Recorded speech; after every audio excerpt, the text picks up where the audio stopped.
Well, hey there, guys, and welcome back. On this week's show, we're making some children's castanet style noisemakers.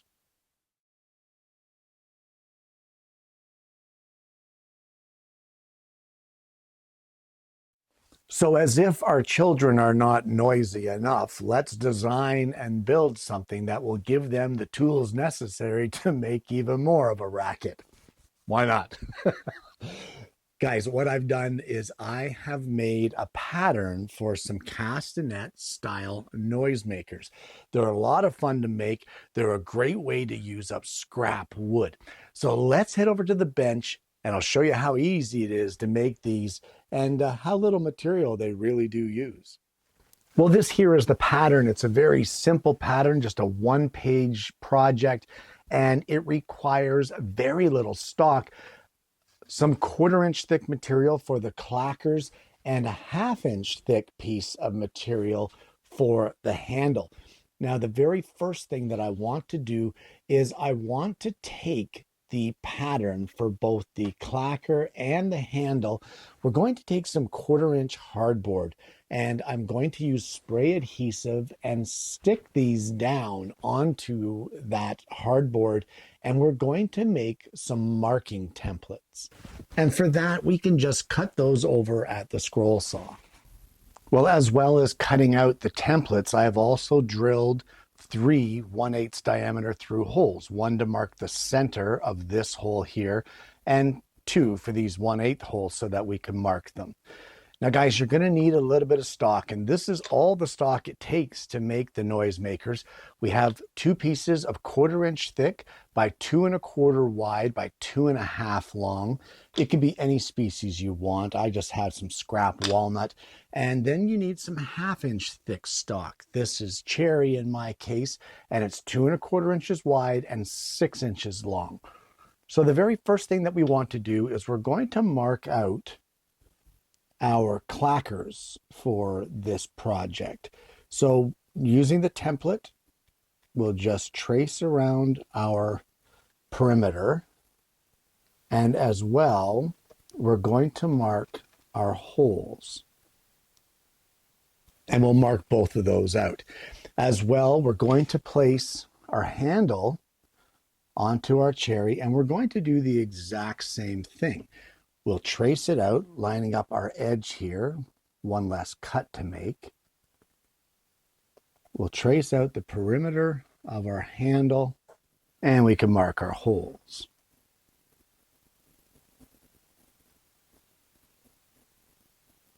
So the next thing we want to do is we want to mark all of our 1/8 inch holes. We've center punched them all. There's 6 of them. 2 in each of our clackers and 2 in our handles. They're through holes, and we're going to take those over to the drill press and drill all 6 of those 1/8 diameter holes. Well, the center of this hole here on the handle, I have drilled a 1/16 diameter through hole. That is just to mark the center of that hole. So what we're going to do is on both sides of our handle, we're going to drill a 1 1/8 inch diameter Forstner bit hole, 1/8 of an inch deep. And we're going to do the same hole, but only on one side of our clacker. So we will, for that, we will also center punch the middle here and drill a 1 1/8 diameter 1/8 inch deep Forstner bit hole. So now from the end of our handle on each side, we're going to place a line at 3 1/2 inches from the end. Just like that. We're going to mark that on both sides of our piece. And with those marks made, what we can do is we can take this over to the scroll saw, and we're going to cut the end of our head out here, not the handle part. We're going to leave that intact for now. We're going to cut the head.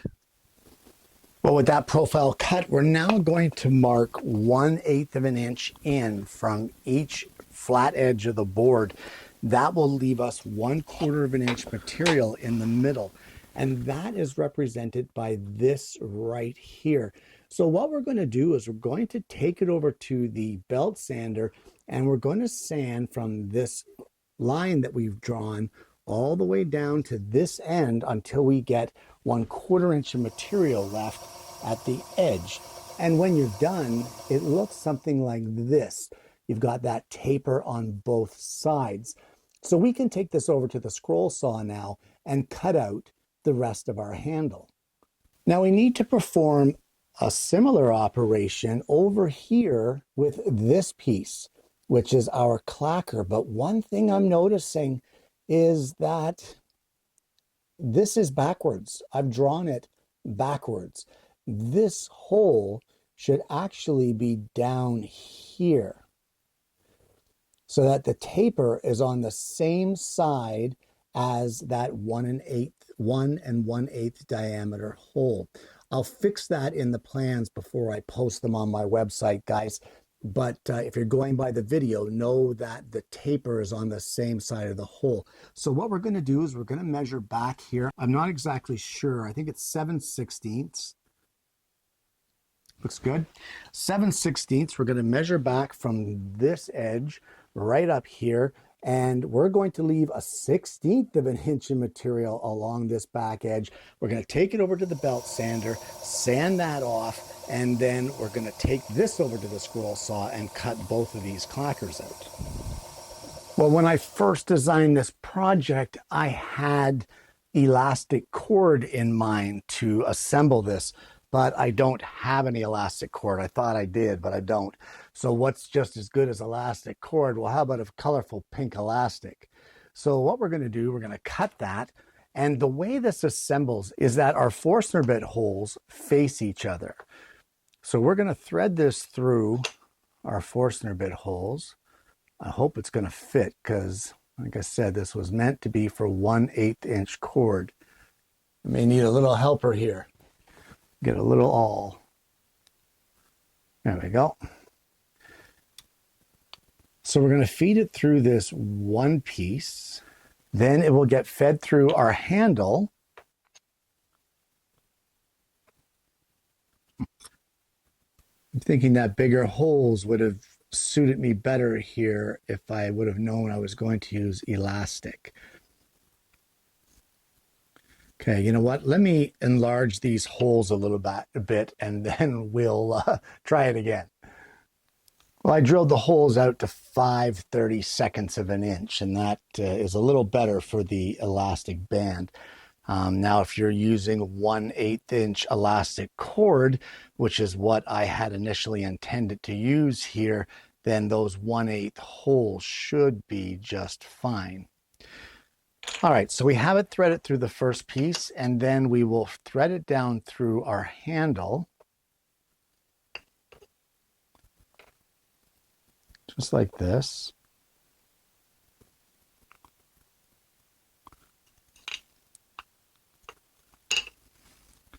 And then we're going to thread it through, again, remembering that the Forstner bit holes go together.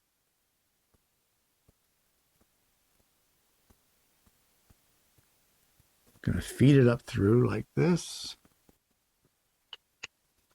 There we go. And then we can just tie it in a knot. Or a double knot, or whatever you want to call it. Okay. And we can cut off our excess. Trying not to actually cut our elastic. And that is our Castanet noisemaker. And all the child has to do is wave it back and forth. Now, not much noise, I know, but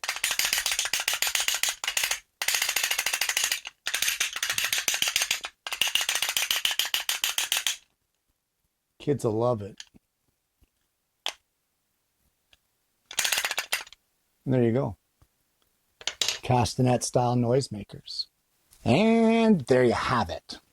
Castanet style noisemakers for the kids. Guys, is this fine woodworking? Absolutely not. Is this anything technical? Absolutely not.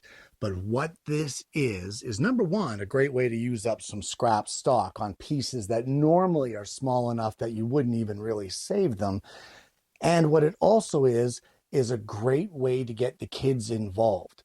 There is absolutely nothing here that a child of, say, I'm going to go from 7 to 10 or higher, there's nothing that they couldn't do here. Absolutely nothing. Can they sand it 100%? Can they drill it 100%? Can they use the scroll saw 100%?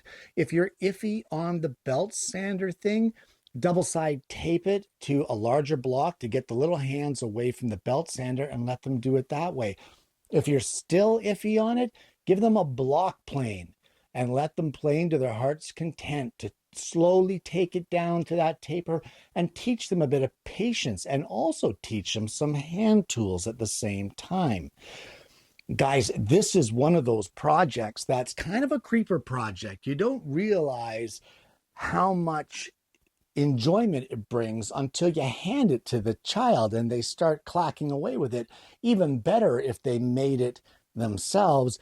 Even better if you give it to that relative that gave them a drum kit when they were young.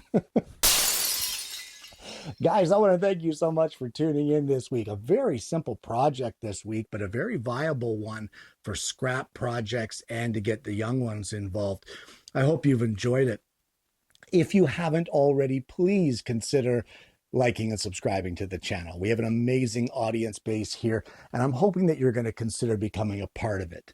Guys, this one's been a lot of fun. A real quickie project for today, but some days are like that.